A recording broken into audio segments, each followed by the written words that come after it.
true review right here, and here is the top 10 Xbox 360 games as voted for by the masses. 10, 9, 8, 7, 6, 5, 4, 3, 2, 1, ready or not, here we go.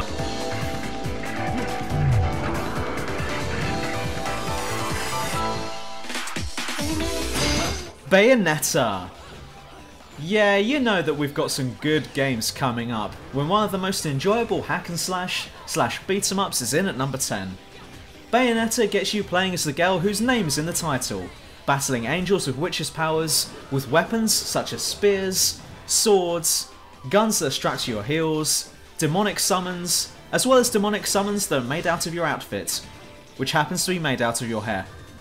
The controls are great, the combat is so damn satisfying, as is pulling off those torture bonus moves. And whilst the story is kind of totally stupid, the gameplay and visuals makes up for this several times over. There are new weapons to collect, stuff to upgrade, collectibles about the place, new combos and moves. Yeah, can you tell that I like this game?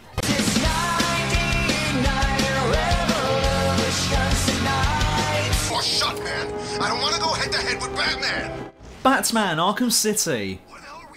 It was a tough call to make between City and Asylum, and whilst I do love Asylum as well, and Scarecrow's moments are irreplaceable, I'll have to go with City on this one purely because it was everything that Asylum was, but it also improved on the formula that was already laid down.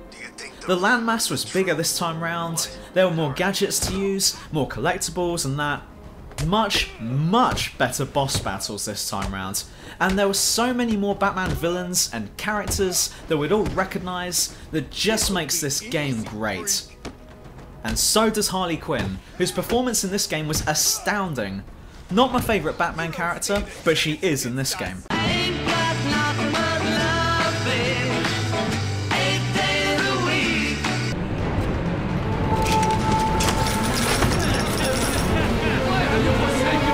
BioShock. The first entry into the series makes it on this list only just above BioShock Infinite. The main reason for this is because BioShock Infinite, in a way, was aimed at people who had already played the first BioShock, as several things that the player would have picked up on in the first one are hinted at, but redirected in Infinite. I can't really go into too much detail on this one in case some of you out there haven't played the first BioShock yet. But speaking of that game, it's one of the most enjoyable and horrifying experiences that can be had on the Xbox 360. The City of Rapture is leaking atmosphere at every crack and corner. You feel isolated in this bizarre and surreal hostile environment where anything could come crashing through the wall with every intention of killing you. And that does happen occasionally. It also has many huge plot twists going for it that will throw your perspective of everything that's happened so far on its head, and the gunplay and plasmids are awesome and so much fun to play with. This is one of those games that you have to experience. Even if you don't like horror games, or games that freak you out, you've seriously got to at least try this one. Lane Goodman. How have you been?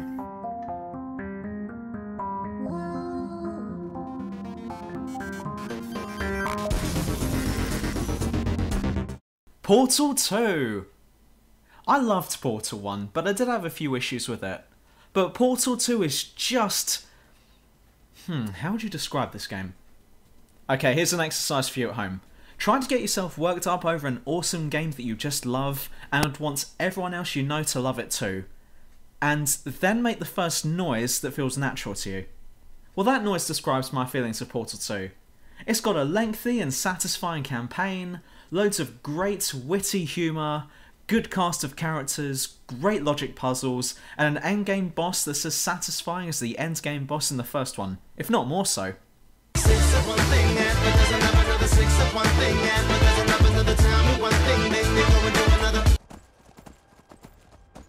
The Elder Scrolls V Skyrim. Yeah, sorry, you can tell that this is a as voted for by everyone else list, because personally I would have put Oblivion on here instead, which was the first 360 game I ever played, strangely enough. But Skyrim is the one that most people would talk about these days. And rightfully so, because this game is pretty much anything you could ask for, including going to war, as well as having a virtual wife. But, you know, not that I'd do that, that's just weird. This is one of those games where you could just live in a medieval fantasy life and do whatever you feel like doing, and be good at it too. This is said to be one of the best 360 games available, and there's a reason for that. Go play it for yourself. You'll see what I mean.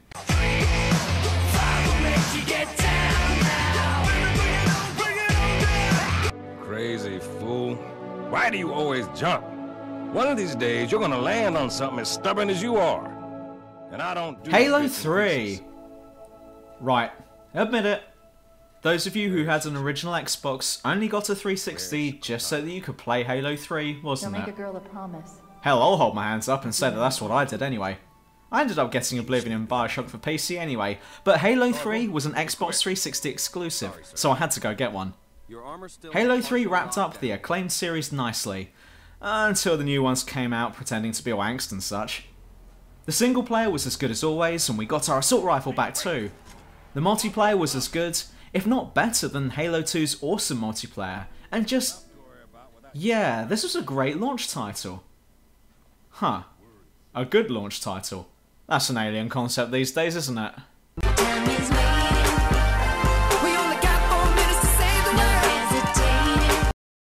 The Orange Box. Possibly the best... sorry, let me do that bit again. Possibly the best gaming bundle in existence, mainly because it's the de facto Valve Bible, originally created because Valve wanted to apologise to their customers for a one-off poor customer service incident, something which no other mainstream gaming company does these days, except most of them, and includes some of the best games ever made, including all of the main Half-Life 2 games, Portal, and that ever-classic team-based multiplayer, Team Fortress 2. Well, this package is available on the consoles as well as the PC, and it has certainly made a name for itself as one of the best buys for the Xbox 360. It was those 3 words to save my life.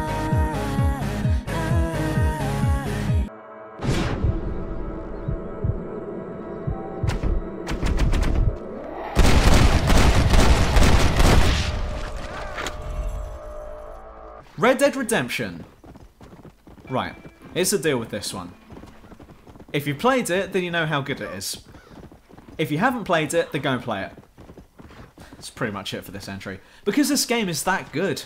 Who can claim that this is a bad game when you can go around the Wild West as an outlaw cowboy, shooting bandits, skinning wolves, and lassoing random people that are on their way to church? Want a gripping story that's heartwarming and incredibly bloody at the same time? Then this is it. Not into that? Then there's hidden treasures and collectibles to seek and find, so you can make money and get loads of cool shit. Not into that? Then there's always outlaw contracts to take up and hunt down low-life criminals and such. Not into that? Then there's always mini-games, such as poker, and that knife game where you try not to stab your own hand. Not into that? You can just go off and explore most of the Wild West and see what adventures and antics that await for you out there in the lawless wilds. Not into that? Then there's always The Wire and Grey's Anatomy, because you obviously don't like video games, or only like competitive multiplayers, which is cool. It's just, you're barking up the wrong tree here if that's your thing. Know what I mean?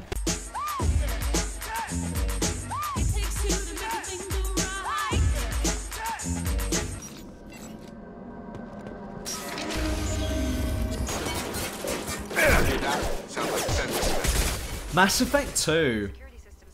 Possibly the best BioWare game, though that's up for debate. The sequel to the first Mass Effect really upped the ante this time round and added in so many more things to do, see, kill, and ultimately, bang. This time round we see micromanagement of your team being added in here, new characters come in, different side missions for each character that fleshes out their backstories and personalities a bit more, a more intense and sinister plot, and more combat abilities that are always welcome.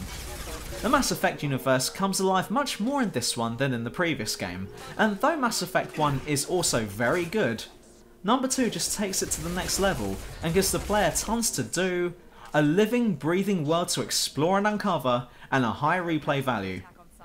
Get this one if you like sci-fi RPGs. That is all. Oh yeah, number 1.